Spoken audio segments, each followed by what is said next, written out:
Good evening, everyone, and welcome to The Talking Artist. My name is Colton Harris, and I'm a program manager at the Connecticut Office of the Arts, where our mission is to really inspire a culture of creativity and artistic expression in the state. We do this through making arts programming accessible to every single person in the state. The Talking Artist was created as a platform and a space to get artists talking about their stories and their journeys, helping us all feel a little less alone in the world. Sometimes we get so caught up in thinking that it's never going to work out for us, or maybe we don't know exactly where the next paycheck is coming, or can I really do my art for a living? And more than making art for a living, we want artists to live. And so that's what The Talking Artist is about. We are very pleased to partner with the Cultural Coalition to produce these events and to produce this content. I want to give a special shout out to every person that makes this possible. And so now, our Talking Artist series continues with our next talk called Work in Progress. And our guest tonight is Malik Work. Malik Work is based in New York City. He's a theater artist. He's an MC. He's a professor. He's a community activist, someone who bridges so many gaps, brings so many people together through his unique artistic expression. And our conversation tonight is going to delve into what it means to be a work in progress. What does it look like to forge new paths, to be innovative, to be creative, to be inspired, and to create new pathways? So buckle up, get excited for this conversation that's going to be facilitated and hosted by our host, cultural producer and artist, Juanita Sunday. So with that, please welcome to the stage, Juanita and Malik for Work in Progress. Clap it up for them. Thank you, Colton. Thank you, everyone. I'm so excited to be here today at the Chestnut Playhouse Theater. This is a beautiful space, and I'm so excited to get into this conversation with you, Malik. So welcome. That's what's up. It's great to be here. Thank you for having me. And yeah. Yeah, all right. So let's get into it. You've been acting and performing since an early age, and you shared a beautiful story with me when we chatted earlier. What really brought you, how did you get so drawn into acting? What was that moment for you as a young child that you were like, I wanna keep doing this? It was my first acting role ever was graduation from kindergarten playing Malcolm X. And it was special to me because I was named after Malcolm X. His Muslim name is El Hajj Malik Shabazz. And my grandmother, may she rest in peace, told me I was playing Malcolm X. And I saw what we had to do on paper, and I was like, no, I can't remember all of those lines. I don't want to do it. And she turned around in the Cadillac and smacked me across the face and told me quite seriously, don't ever let me hear you talking about something that you can't do. And so I did it. And my mother was at the show, and this is not her mother, this is my father's mother, my grandmother, but my mother was there. And my mother was crying. And I remember I was confused and a little scared, but then I realized that was the first time I saw tears of joy. Wow. And I didn't really understand it, but I knew that it was something powerful that I wanted to keep doing. And so that was the beginning of my acting career. I love that. That's beautiful. I'm going to throw you for a loop. Is there another moment that you can share within your career where you felt that again? That moment of that power of being able to see someone react to your art and to your craft that way? A moment, yes. It's going to sound similar, but no. And it wasn't even while I was acting. Okay. It was actually not far from here. At Connecticut College, where I graduated from Connecticut College. I won't tell you what class because I'm trying to, my age is a personal issue. and and I was the commencement speaker at our graduation. Me too. Hey. No way! Hey. And college was hard, especially my last couple years. You know, it was a predominantly white institution. There was a lot of drama. I felt like there was a lot of people trying to hold me down, hold me back, and sabotage, and not putting respect on my name. So, so the fact that I was selected to be commencement speaker meant something to me because it was kind of a democratic process, and then just speaking just felt like it was transformative. It felt great, and it wasn't. You know, the speech was what it was, but again, my mother was in front of the whole college community, got up and was kind of dancing and doing a little step thing in the aisles. And I just got that feeling like, you know, we out here. And I love that. you know, it wasn't really an acting thing, but that's still, when I really, moment. It was a moment. All right.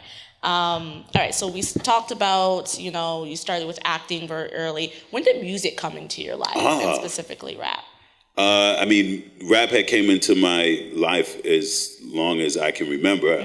I always like to say in my workshops that hip hop and I were born around the same time. So as long as I can remember music, hip hop was in there. You know, Sugar Hill Gang, Curtis Blow. I was a little toddler when that stuff was popping. Right. But me started rapping. I mean, I guess I was around 11, 12. I was in a scholarship program called Prep for Prep. And basically, you just said you was in a rap group back then. You didn't really have to rap. You know, me and my friends, we would dance a lot. You kind of had to have a rap group or whatever. And I remember we were the partners in rhyme, me and my best friends, Ian, who's still my best friend to this day, and Naquan. And our mentor, we had an advisor. We had an advisor period after lunch. And he was like, you know, y'all say y'all a rap group, but, you know, where's y'all raps? Right. You know? And he challenged us to write our own raps and use the time to stop, you know, messing around during the advisory period and write raps. So we wrote our first song called "Getting Our Props," and this was before Black Moon and Who Got the Props and all of that. My first rap name was G Sharp. I don't remember where the G came from, but yeah. I love that story specifically because the teacher or instructor in that moment took something that he knew y'all were interested in, right? And instead of using it, you know, against y'all as young people, young folks, he turned that into a moment, right? And helped y'all, you know, really think about your art and your craft. And Absolutely. So it's just giving a shout out to people, to teachers, mentors, and people in our lives that see something in young folks and know how to take that and spark something from it, right? So, Amen. Right. So I just want to give a shout out to that because that's beautiful. Yeah. It's beautiful. Amen. So what is it about rap and theater, those mediums specifically, that you're so drawn to? Like, what is it about, you know, those two areas? I've always been a performer, and I love to perform. And, you know, school was always something, you know, I wasn't a great student in terms of like my behavior and stuff, but I was also always a great student in terms of like my grades and stuff. For some weird reason, I had a young, energetic teacher, mother, who was kind of into, you know, language herself, and I was good with words. And so rap always excited me because it was a form of storytelling with you know, vocabulary and rhyme. And rhyme is just fun and rhythm. So, like I said, I had the early experiences from 5 being an actor, but as soon as I started putting together that writing, I could control the narrative on the page and say what I want and make myself look fresh and you know, get the girls like, ooh, he said that, and that was what I wanted to do, clearly. And the two of them were both forms of performance. And like I said, I wanted to do all kinds of performance. I danced. Dancing wasn't really my thing on the dance floor. I love to be on the dance floor. You got some moves, though. Yeah, but as soon as you're like, okay, now do a dance, I can't really do it. But all types of performance are my thing. When I was a kid, I was the only child, and I loved attention, and I was used to attention. I had a bunch of uncles and aunts on both sides.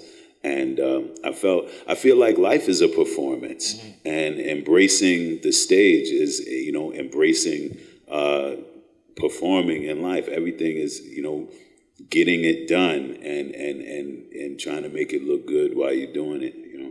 Absolutely. Look good while we're doing it. We know how to do that. Something you said there too was controlling the narrative. And I think that's really important, especially for Black folks, young Black men, right? Growing up and being able to have that power to write your narrative and control that story, which is why, I think rap has such an importance in our community. It goes back. Storytelling is within our roots right there. Amen. So I love that you said that. And I want to bring that back into acting. And if you could share a little bit about your experience with the kind of roles that you were getting in acting, and talk about that a little bit. When I graduated, it was like I had no doubt. I got serious about the theater very close to here at the National Theater Institute at Eugene O'Neill, and I was very passionate about writing, acting, directing, storytelling, everything that had to do with the theater. And so there was no doubt I was just going to go to New York and just blow up. And when I got there, actually, I don't know if I could say I was surprised, but I was very disappointed with the types of roles that were available for young African American people. I won't even say males. I was a male, so I looked at it through that lens. But first of all, they were few and far between, and any roles. And the ones that were there were very two-dimensional. They were very, thug number two, drug dealer this, tough guy on the street, criminal this, and what have you. And that wasn't my experience. I was already very, I guess, culturally aware, and I didn't want to promote that. And I felt like a sellout chasing those things with my heart, chasing those roles, because acting is very competitive, and you have to go hard. And to go hard and to compete and to dedicate your whole life to something that you think is, to get something that even if you get it, you think is a little bit clownish inside, is very hurtful. So it's work you couldn't be proud of. Yeah. And so I just naturally gravitated to music. I was doing, theater was what I did, in school, and it was like my profession, is what I wanted to pursue. But, I was rapping, throwing parties, and just doing music because I loved it with my friends. It was what I was passionate about. But I started to see that through the music and the events, I was controlling the narrative. I was writing my own role.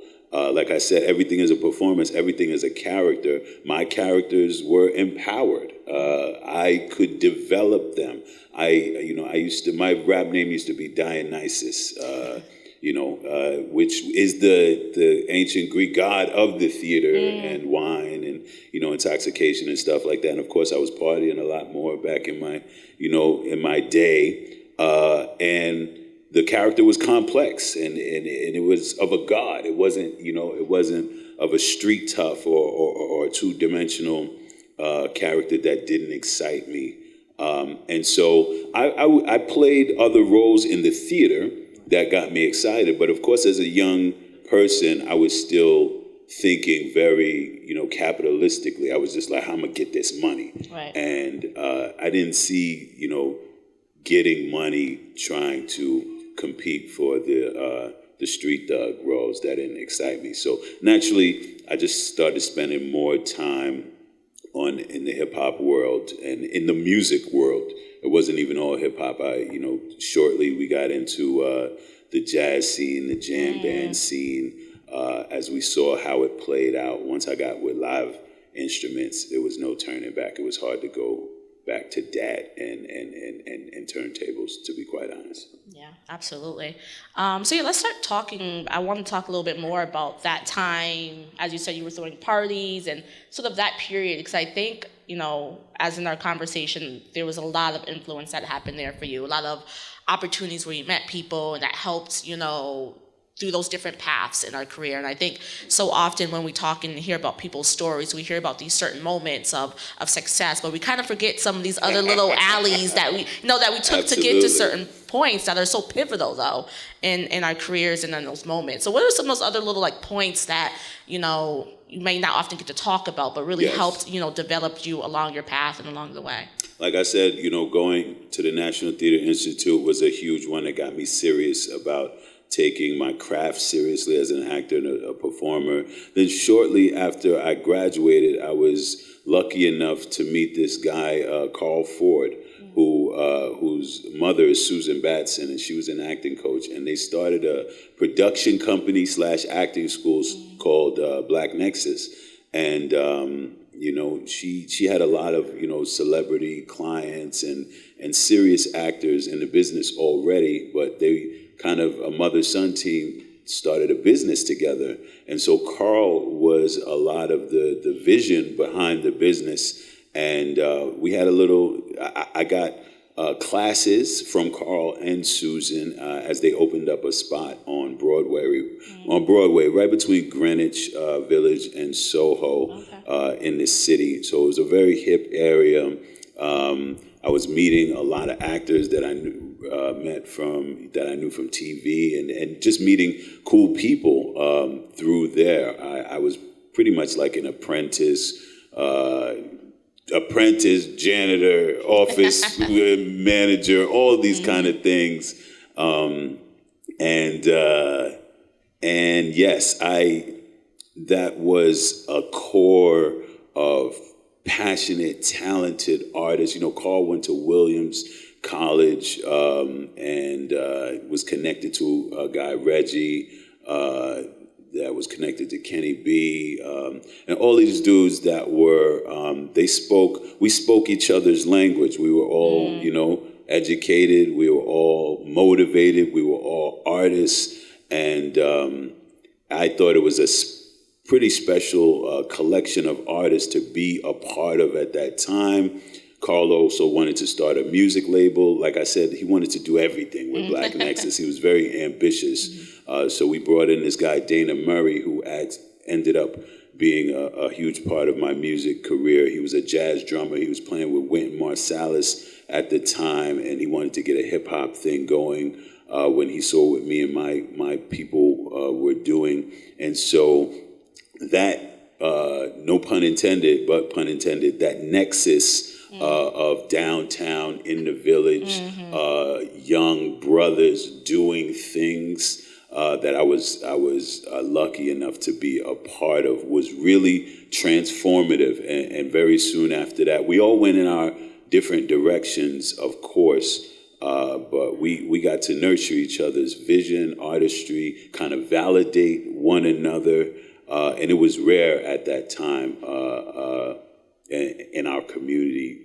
for us to be doing things like that. So Black Nexus, Susan Batson was a huge part. Then my rap group was called the Eclectic Regiment, and we had all met between Connecticut College, Vassar College, and various best friends and siblings. There were 6 of us, and we had 3 duos, and we started doing, like I said, since I was 16 years old. New York was different back then. I was throwing parties, right, just to make money and have a good time.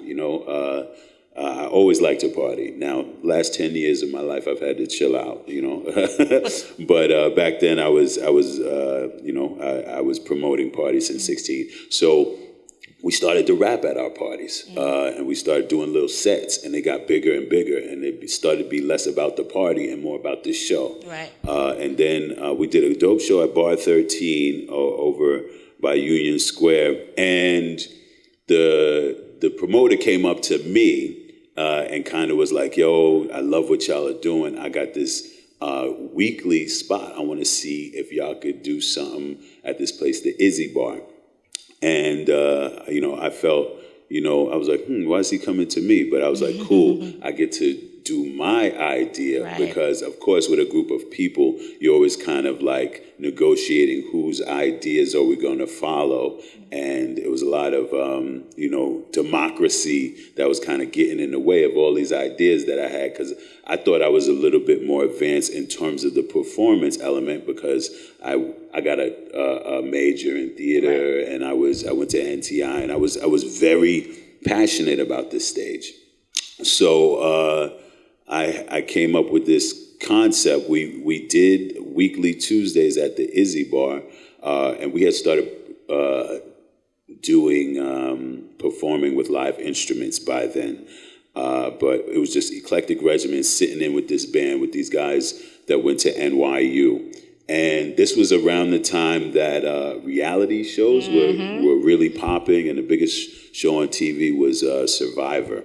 So, and we were living our hip-hop lives that had nothing to do with that, but I was like, I want to do a hip-hop reality show. You were on it early. I want to bring cameras in. This is maybe 2000, 1999, 2000. I want to bring cameras in and film what we do every day. And of course, a lot of this is out of Black Nexus, and this one producer, Randy, who kept telling me, yo, I just want to shoot you. I want to shoot you, and you do whatever you want to do, and we're going to record it, and I'm going to follow y'all to y'all shows and stuff like that. And at first I didn't get it. Then I was like, yo, that's dope. That's that reality stuff. And of course, our life is super interesting. Of course, everybody thinks their lives are super interesting. So, but we were doing parties, we were doing shows, we were doing all this stuff backstage. We were meeting new musicians because we had a jam element to our second set.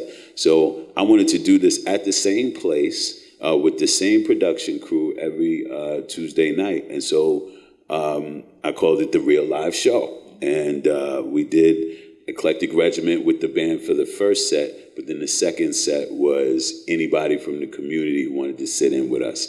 And that second set became legendary. It became epic. We got musicians from all over the globe would start to come by, sit in with us. They changed the music. They elevated the music. That guy I told you about, Dana Murray, started coming in there, kind of bossing everybody around. He'd be like, yo, the musicians you got to trash. You need to deal with my dude. So he started bringing in Eric Rivas, James Hurt, Raymond Angry, and these are some of the illest musicians in the world right now. Ray is playing with the Roots, just some of the illest musicians in the world, playing with some of the illest jazz groups, and they started competing to be the number one guy or woman at the Real Live Show during the first set. So we would play with whoever our band was at the time during the first set, and then have like 50 more cats come and audition to be the main person the next week on, drums, keys, bass, sax, whatever. We had a violinist, Miriam Blackshirt. She was a beast. And we got all of this on camera. And I tell this story in my one-person show. And of course, we didn't really know what we were doing. We barely, knew how to edit or whatever, but we knew how to shoot, and it became such a thing. But the music started taking all of the focus because we started getting bookings out of town, overseas, and in other cities as well. And so we became a band. We dropped the show, and we were real live for a while. And so that was kind of my main thing for a while, even though I was still acting and doing shows. I did a couple films, independent joints. Everybody knew I was always an actor, but I loved to bring, I wanted to have an audience. I didn't want to just act to act. Right. And our shows were our audience. There were fans. There were friends from school, family, people who had just heard about us, and this kind of movement built and gained a personality of its own. And as a young creator, all you want is an audience for your work. And so I got the biggest audience together through music, and that sort of dictated the direction I went. I have like so many questions from that. First one starting is there any footage I can see through Our Ray? I'll have to look for that. I need that footage. Y'all were ahead of the game. Y'all didn't even know. If y'all could see the reality shows that are on now, y'all were already on it. So that's wonderful. Absolutely. And then my next question is going for that. So is that why you think that you're more drawn to, say, acting in theater versus, TV or film, is that aspect of having that live audience? Yes. Yeah, I think any actor worth their salt is really going to tell you there's nothing like being in a room live with people, feeling the people. It brings a different spirit out of you. I think it's a spiritual thing. People come together, like you go to church to be with the people and to feel the energy. So anything that has to do with people congregating and all focusing on the same thing is just powerful. I think there's something in us. There's a human need to do that. And so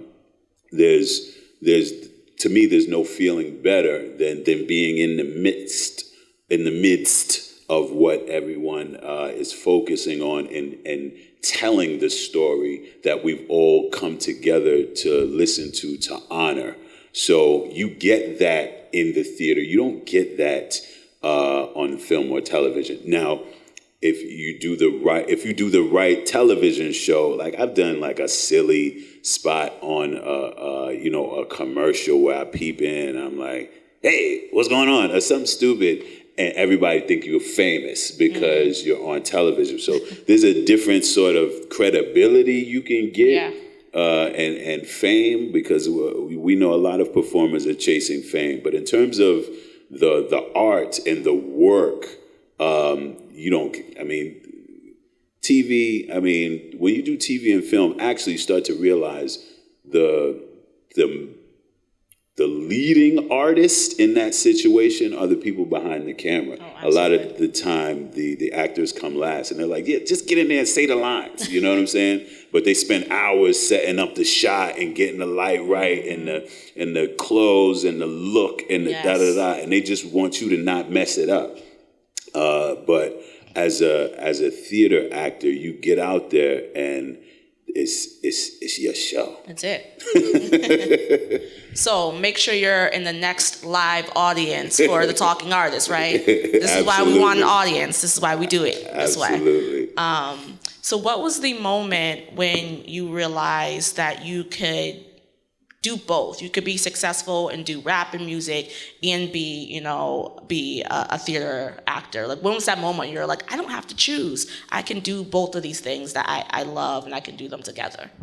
I think doing music and not chasing the actor dream, I was doing it naturally because I was trying to make sure I was bringing my acting onto my set with my music. Like that was what I was excited to do, was to make the music deeper, to bring my full emotional life and to make our shows go deeper than just rapping for our flows to sound good. You know what I'm saying? Like, I would scream, cry, get, in my feelings on stage because I wanted to give people a three-dimensional kind of experience, and it wasn't just entertainment for me. And so, I'm dramatic. And so I brought the drama to the stage. And then, fast forward years later, I was working at a club, and I was working the door at a club. Fast forward, I started working at this place, New Blue, another live music place that I kind of set up shop at so I could have a stage for the real live show to rock on a regular basis, and a home and an audience again. And I would sit outside. A lot of times I would, read Shakespeare, and I was like, you know what, I'm going to tell this story one day. And because, music was my life, I knew that I was going to bring them together. I Yeah. just was waiting for the right opportunity. I sat on a stoop, and there would be a line some nights, or smoking became illegal, so everybody would come out to smoke cigarettes in front of the spot. And I stayed at that place for 10 years. And when I left, I was like, how did I stay at that place for so long? And I was like, you know what? I was on stage every night. Now, I'd be on stage inside as well with the bands or whatever. But when you're doing music and you're doing live music, music is loud and the music takes over. And as a rapper, people don't always hear exactly what you're saying. They hear your voice, they hear the flows, and they just kind of like, yeah, that sounds hot. And every now and then when you drop out the music, they kind of hear how you connect the lyrics. But outside, it was just gift of gab. It was talking to people. It was connecting, connecting with the crowd, passionate conversations and performances every night. And I realized that I stayed at that place for so long because I was performing.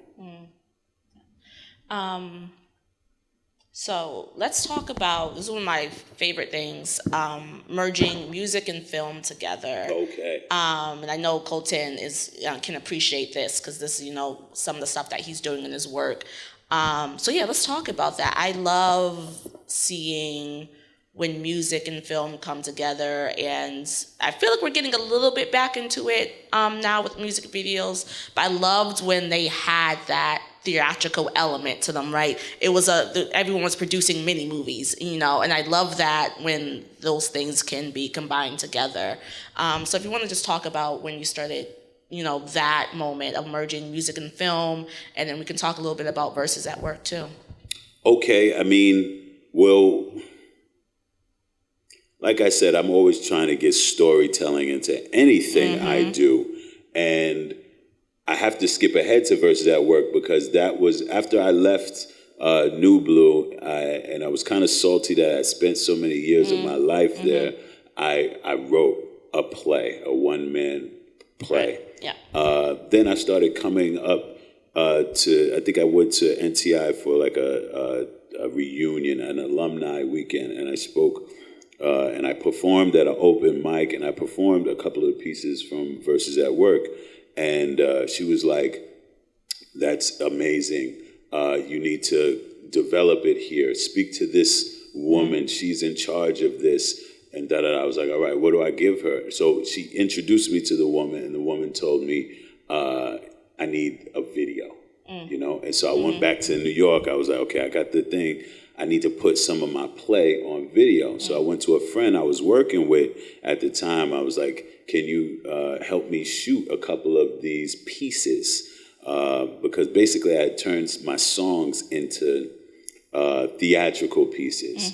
And I was like, check out the script. And I gave him the whole thing because I didn't have it separately.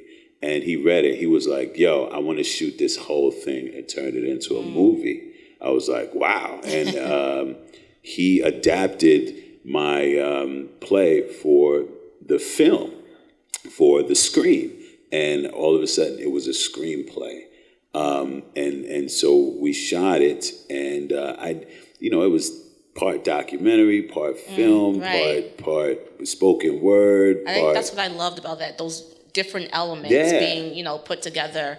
Sorry. No. And so I'm trying to bring it back to the storytelling and film. It's just, film is a way to reach people in a different way. Different people watch film than come out to the theater. And it's a different form of storytelling. It's actually a little more intimate because the camera can get all up in your business. And like the director has almost a larger voice because they're controlling where your eye goes. So it's in a way, it's a deeper way to tell a story for the audience member. And as a writer, storytelling is everything. And so putting songs in films, it's a way to land your song so that folks know that it's, like I said before, it's deeper than entertainment. This comes out of life. It's not just about throwing DJ throw this on and everybody dance like this. I didn't write this song just to entertain you. It allows you to contextualize the song and gives people a way into it and be like, here's what I was thinking. Here's the energy around it. Where if you just kind of start the music video, a lot of times people get lost in the music. Music is hypnotic, and so sometimes people miss all the storytelling when all you're doing is giving them the music. So they just start nodding their head and they're like, yeah, this is hot. But when you see these like musical films, it's as a storyteller, you're playing with how you're able to connect to your viewer in a deeper way. Love that. So what are some projects that you're currently working on, or some dream projects that you have in your pipeline that you want to get to?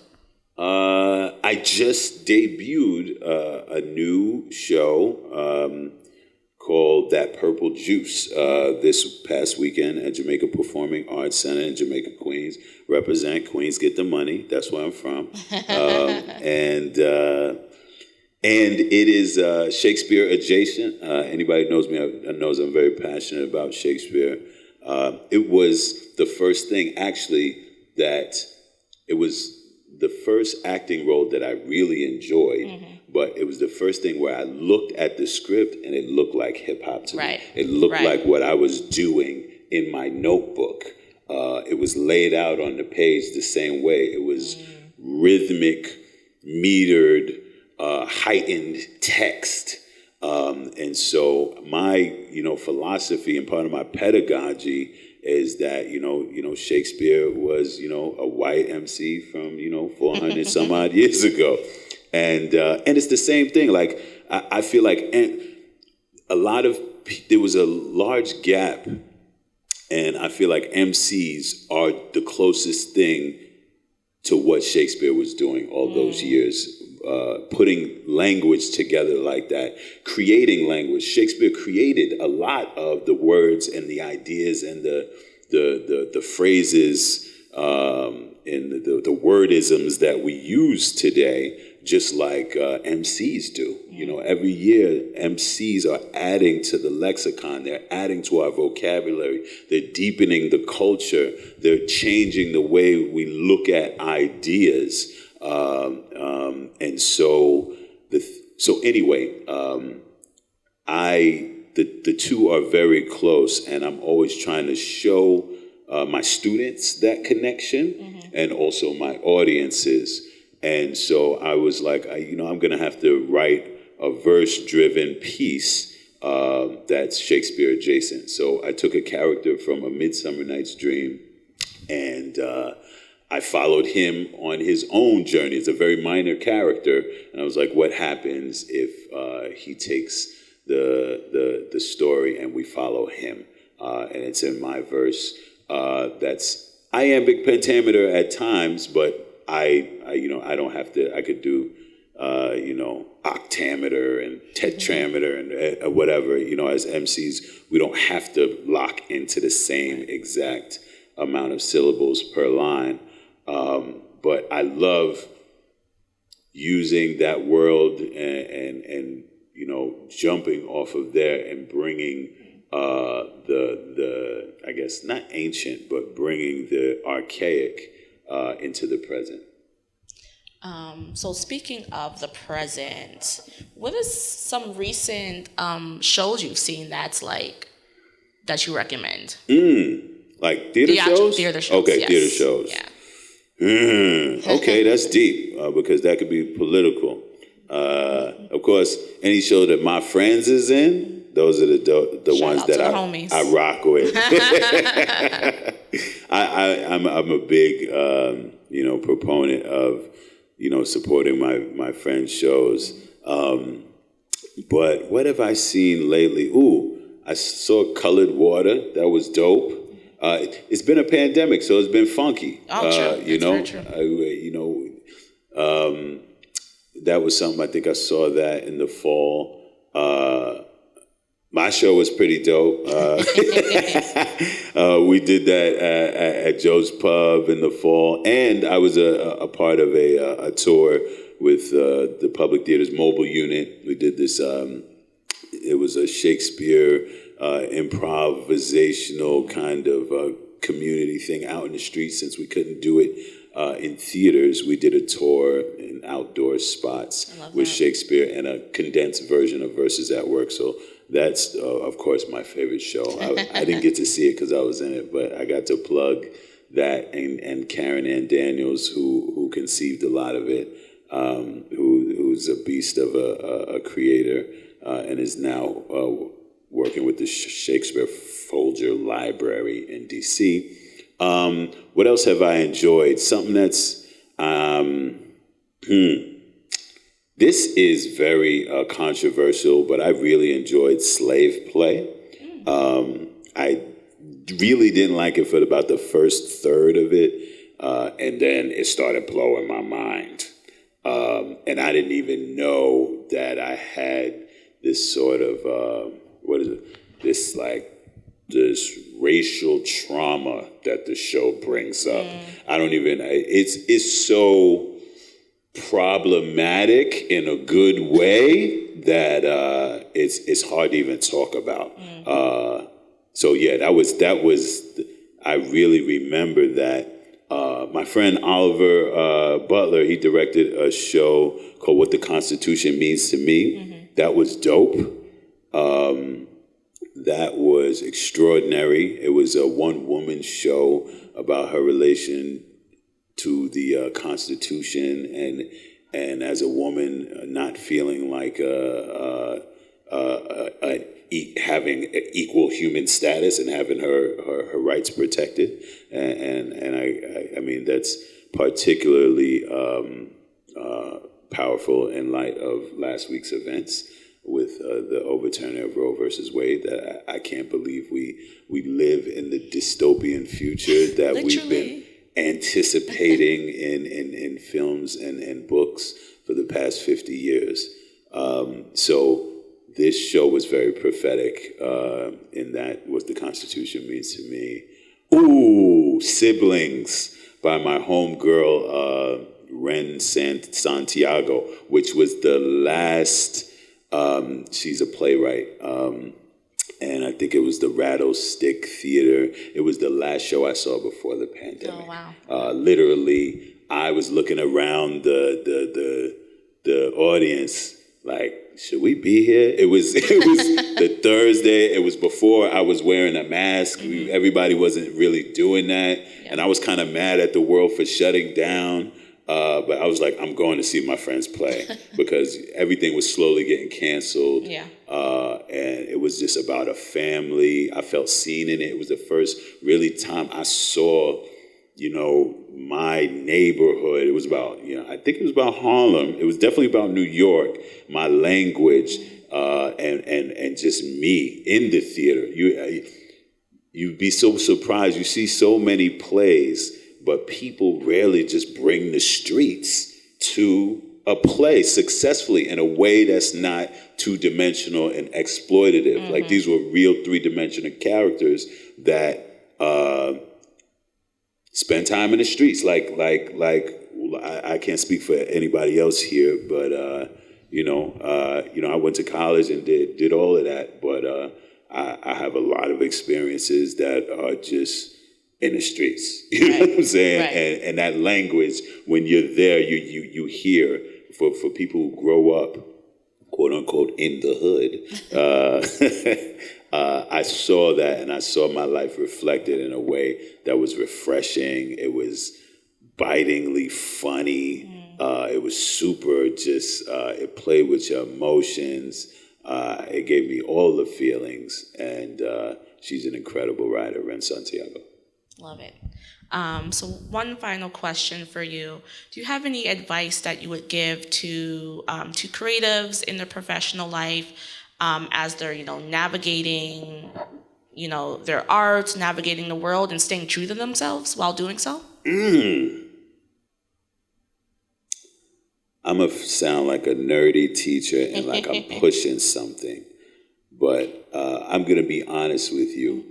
The most transformative sort of discipline and the thing that I've stuck with since I was, in my early 20s was a book that Susan Batson put me onto called The Artist Way by Julia Cameron. And it's based on doing morning pages every morning. First thing I do when I wake up every morning is write. And there's a whole bunch of stuff that comes with it and little tasks that you do. But make sure if you're a writer, write.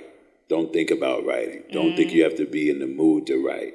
Don't think that you got to wait for inspiration. If you wait, that's what you're going to do. You're going to wait. And if you write, that's what you're going to do. You're going to write. And so you don't have to have everything figured out. Just keep putting it on the page. And so if you're a storyteller, I say write every day. Don't let a day go by without writing. Like I said, don't feel like you have to be in the mood. It's the stuff that comes out when you're not trying that is going to be your gold. It's going to be when you make that normal, when you make this is just what I do, that's when you start to get to the essence of who you are and what you have to say. Because when you start getting up there and like, now I'm going to write my masterpiece. That's exactly what I was going to say next. It's like, not everything has to be a masterpiece. No. Write trash, it's okay. Exactly. Paint trash, it's okay, right? Well, that's the quickest way to do trash is to keep trying to write your masterpiece. Right. just write. Write is right. Rappers rap. Actors act. And just do it. Don't wait for the right time. Your family could be your audience. Find an audience. Find a community. Find people who, they're out there. Don't wait. Life is short. And that's the one thing I can say is just use what you got and don't worry about people putting you on. I don't think, I've gotten a hand up only when I got out there and busted my behind. And then folks will be like, you know what? I want to lift you up further. But nothing from nothing leaves nothing. And so never sit around, tight because people not recognizing your talent or whatever. If you got something that's in your heart, do it. Do it and do it, because that's the only way to get better at it. And, also I said, I was a little misleading. I was like, yeah, I like to look good doing it. That's actually my weakness, that I like to look good doing it, because it's impossible to get better and look good at the same time. Right. So like you said, if sometimes you got to put a little trash out there, whatever, it's cool. That's going to get you to the other side. And that's going to teach you everything. Failure is the best teacher.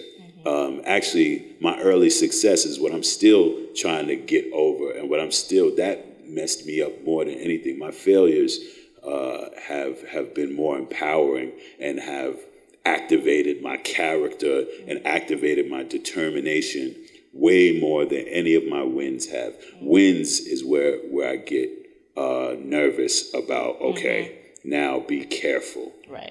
Go out there and mess up. Go out there, fail. That's how you're going to teach yourself to where you'll get to the level where, failure won't even be in the conversation because you just know what you're doing. But if you're scared to fail early on in the game, you're never going to do much. Thank you so much, Malik. It was You're a very welcome. pleasure talking with you. You too. For our last Talking Artist of this season. But do not worry, we will be back in the fall for season 2 of the Talking Artists. And I hope y'all will join us in person. Again, this is a program that's moving around. So catch us in the next city close to you, and we'll talk to you very soon.